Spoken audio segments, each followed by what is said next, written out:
Hi, welcome to this week's edition of Monday's Messages. How was your week? I hope it was good. Well, let me see. I pray every day, but on Mondays I pray especially for whatever message needs to be delivered to the person out there. The motto is I want to provide a message of hope to help and heal. So through my many experiences of life, I've found many strong messages that I've overcome that I feel might be helpful right now to some people. In fact, just last week I talked to somebody who was dealing with a abusive situation, where they were in an abusive relationship, and it's the person who called me was like, this person's having some problems. And they explained to me what was going on with the guy that was abusing this woman. Not physical. Well, yes, actually, it was physical. There was physical abuse going on there. I never had physical abuse. I had verbal abuse. I was in a verbally abusive relationship. And so as she's talking to me about this person, she can't understand why the heck doesn't she just leave? Why doesn't she get out of there? I understand 100%. I said, oh, she wants to. Trust me, she wants to really bad, but she doesn't know how. It's a lot more complicated than you think it is. And I know because I've been there, and I know exactly what this girl's going through as far as being stuck in this really bad situation, knowing she needs to get out, but not knowing how the hell to get out, but desperately wanting to get out. Mine started, in my first year of sobriety, they said, don't get in any relationships. So 9 months in, I said, yeah, thanks for the advice, but this guy wants to go out with me that I met in the rooms, and he's really hot, and he's a trainer. So I'm going to just go with what I want. But thanks for the advice. So I ended up not listening to them, and I found the sickest guy I could find at that point and started going out on a date with him.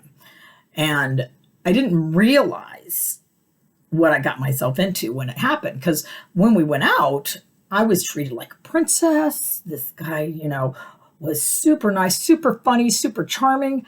I was smitten, and he treated me awesome. But then slowly, little things would happen. Like he would start picking on little weird things, He'd tell me, your hair smells weird, He would tell me, you're fat. He would talk about the clothes I was wearing. What are you wearing? Why are you wearing? No, don't wear that. So slowly, my self-esteem started getting chipped away. And even though I heard what he was saying and I didn't really believe it, part of me did. And part of me is like, oh, is this right? I mean, does my hair smell bad? Do my clothes really look that bad? Don't judge me today. But, just kind of trying to figure it out. And then he would be cheating on me, and I would question, are you, what's going on with you in this? Oh, stop being so paranoid. Only to find out, yes, he did cheat on me. So for years and years and years, we would be in this weird kind of cycle where I would sit there and my world centered around this guy. I had to, I waited for the phone to call. And if I didn't know what to do on my weekends, if he wasn't around, and I was always worried, what's he doing when he's not with me? Who's he with? It was a terrible place to be, because my self-esteem had been chipped away so bad that I took the power that belonged to my higher power, and I made this guy my higher power. He was the center of my universe, and anything he said or did, my life was tethered to. And so constantly he would treat me like great, and then we would break up, and then I would cry, and then he would call me and say, I'm so sorry. and take me back. And I would run back and I'd be like, and everything would be okay for a day or two. And then it would start over again constantly. And that's how I lived for like 3 years of my life. And I would constantly call my friends when he would be treating me bad, talking to them and saying, oh my gosh, and my friends hated this guy, could not stand this guy. But they put up with him because they loved me. And when I went anywhere, if I brought him, they're like, oh, he's here. I'm like, yeah, So they had to kind of deal with him. And, not to mention he had some serious anger management problems that, I always was on edge whether he was going to start a fight or not. So, but here's the thing. I was just as sick as he was because I was like, oh, nobody understands this guy. If only they understood him. If only I can love him like nobody else can love him. I can fix him. I can rescue him. And I couldn't. No. And you know what? It wasn't even my job to do that. And I wasn't that powerful enough. I was trying to play God when I could not. But I also remember at a certain point, just, I remember I saw this old timer, John, and he came out and he was like, how you doing, honey? And I said, I'm not so good. And he was like, what's wrong? And I said, I'm having problems with my relationship. And he goes, that's not a relationship. That's an entanglement. The wisdom of the old timer, but he was right on the money there. It was an entanglement. I was entangled in this horribly toxic relationship, and I knew I needed to get out, and I desperately wanted to get out, but I couldn't get out, no matter how hard I wanted to, until I was holding on for hope, knowing that it wasn't that. My addiction, I had to really, to break free, I had to get help with my 12-step sponsor and my therapist to come to terms with what really was going on, and understand, when I really took a look at it, I had transferred my addiction from alcohol to Charlie. So therefore it became like this wacky, weird love addiction thing. And so I literally had to say, okay, now what? I cannot do this anymore. I have to treat this guy just like I treated the bottle because I need to get sober from this guy. So when the phone would ring after the final breakup, my amends to him, because it came down to me too. I was like saying, okay, what was your part in this whole thing? And I was like, my part. I stayed. And I allowed the sickness to continue. By me sticking around, I'm not allowing him to get better, and I'm not allowing myself to get better. So my living amends to this guy is going to be, when he calls, I'm not going to pick up. I'm just not going to pick up. And I'm going to walk through this painful situation. And I know it's going to be painful because I've been through it with getting, free from the addiction of alcohol.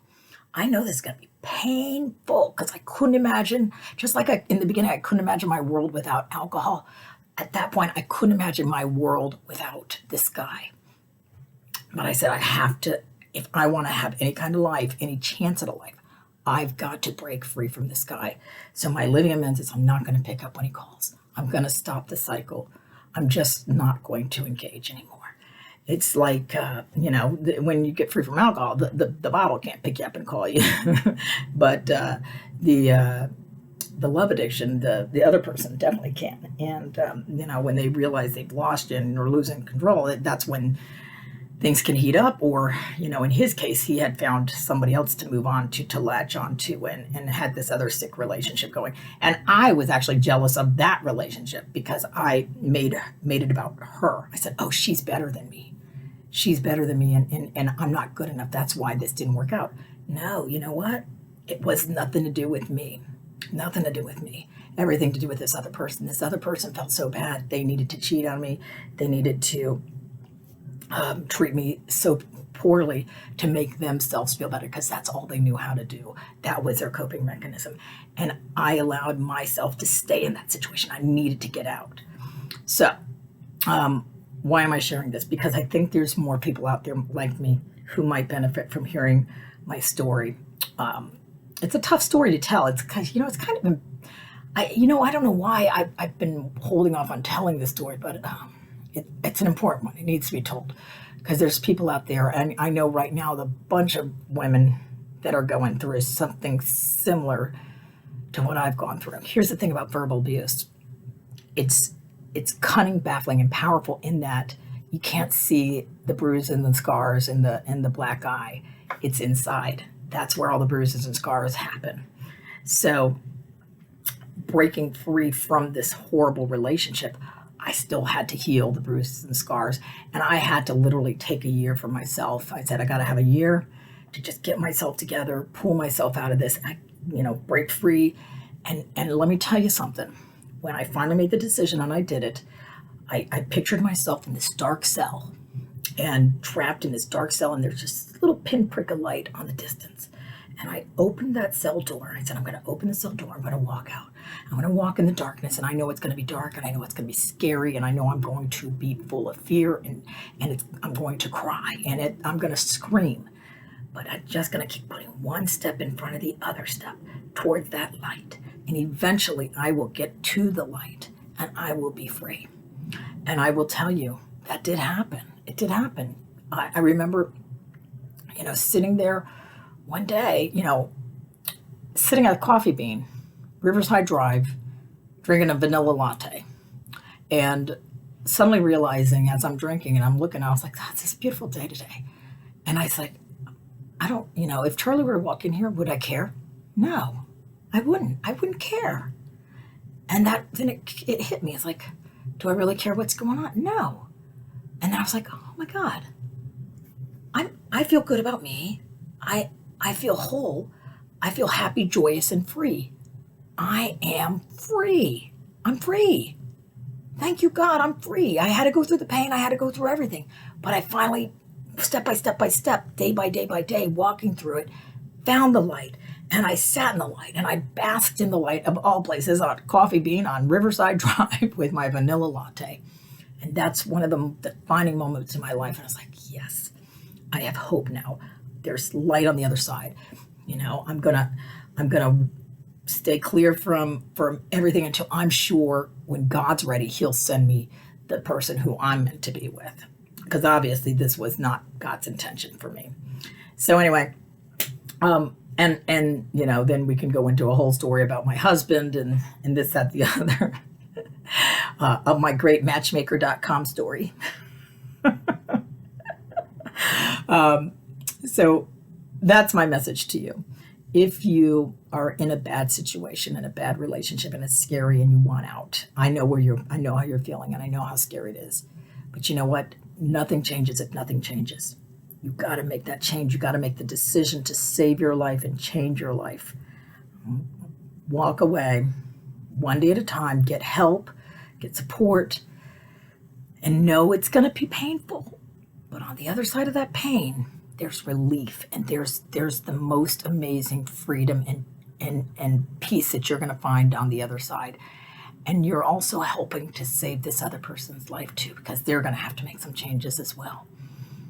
Okay, so kind of a heavy Monday message to start off with, but I hope if you're in a situation or you know somebody who's in a situation like this, that you have them watch this and help them to understand. And then maybe it helps you understand why maybe that person you can't figure out is staying in this relationship.